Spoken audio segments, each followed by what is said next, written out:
Ratio topic का एक important type देखो जो काफ़ी बार एग्जाम में रिपीट होता है और ये मोस्ट इम्पोर्टेंट टाइप है। इसे किस प्रकार सोल्व करेंगे देखते हैं। क्वेश्चन दिया है 378 सिक्कों के ढेर में 1 रुपये, 50 पैसे और 25 पैसे के सिक्के हैं जिनका मान 13, 11, 7 के अनुपात में दिया है। तो 50 पैसे के सिक्कों की कुल संख्या हमें निकालना है। ऐसे क्वेश्चन में सबसे पहले ये देखो कि हमें दिया क्या है और हमें निकालना क्या है। हमें यहाँ पर दिया है सिक्कों की कुल संख्या। यहाँ पर सिक्कों की कुल संख्या है 378 रुपये, ठीक है। और हमें निकालना है यहाँ पर 50 पैसे के सिक्के कितने हैं, ये हमें फाइंड करना है। अब देखो इसे बनाना किस प्रकार है। यहाँ पर हमारे पास सिक्के हैं, कौन कौन से हैं। हमारे पास सिक्के हैं यहाँ पर 1 रुपये, 50 पैसे और 25 पैसे के सिक्के हैं हमारे पास। अब यहाँ पर ये दे दिया गया है कि सिक्के हमारे पास 1 रुपये, 50 पैसे और 25 पैसे के सिक्के हैं। उनका मान दिया है, मतलब कि यहाँ पर दिया है वैल्यू कि 1 रुपये के सिक्के हैं तो वो है 13 रुपये। और यहाँ पर बोल दिया है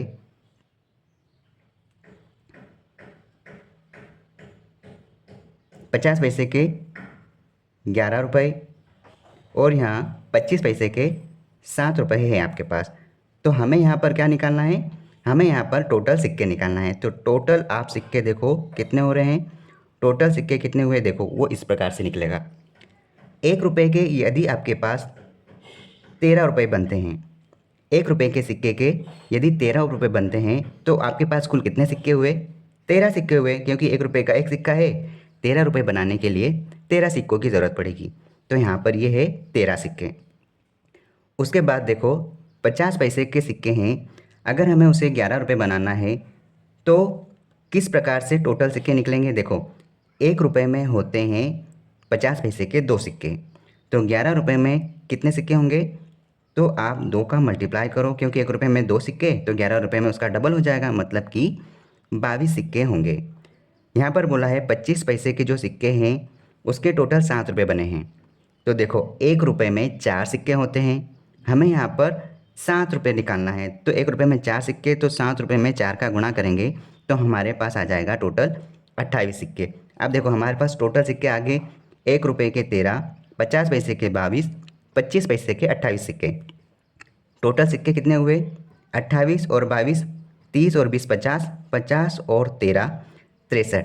63 सिक्के हैं हमारे पास, लेकिन एग्जामिनर ने कहा है कि टोटल 378 सिक्के हैं, तो हम इसके इक्वल कर देंगे 378 सिक्के, ठीक है। अब हम इसे सोल्व कर लेंगे। कितनी बार जाएगा, 9 की टेबल से 7 बार चले जाएगा। 9 7 63, 9 चौक 36, एक इसको दे दिया 37 का, एक बच गया तो ये बन गया 18। 2 बार चले जाएगा, 9 दूनो 18।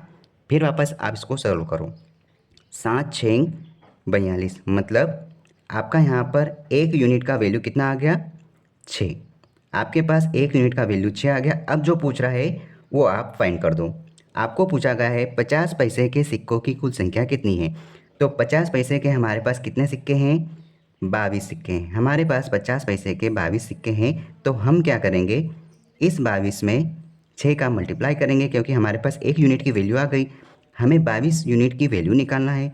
तो हमारा आंसर यहाँ पे क्या हो जाएगा, 6 दूना 12 के 2, हासिल का आया 1, 6 दूना 12 और 1 13, मतलब 50 पैसे के कुल 132 सिक्के हैं। अगर आपको पूछा जाए 25 पैसे के टोटल सिक्के कितने होंगे, तो आप यहाँ पर 6 यूनिट का गुणा करोगे। 1 रुपये के सिक्के पूछे तो आप यहाँ पर 6 यूनिट का गुणा करोगे। इस प्रकार से आप किसी का भी आंसर आसानी से दे सकते हैं। आपको 50 पैसे के सिक्कों की संख्या पूछी है, हमने निकाली 132, और इस प्रकार हमारा आंसर है option B. Option B is right answer. इस प्रकार के क्वेश्चन को इस प्रकार से सोल्व किया जा सकता है, ठीक है। इस छोटे छोटे अप्रोच को सीखने के लिए आप चैनल से जुड़े और अपनी पढ़ाई को बेहतर बनाएं। All the best.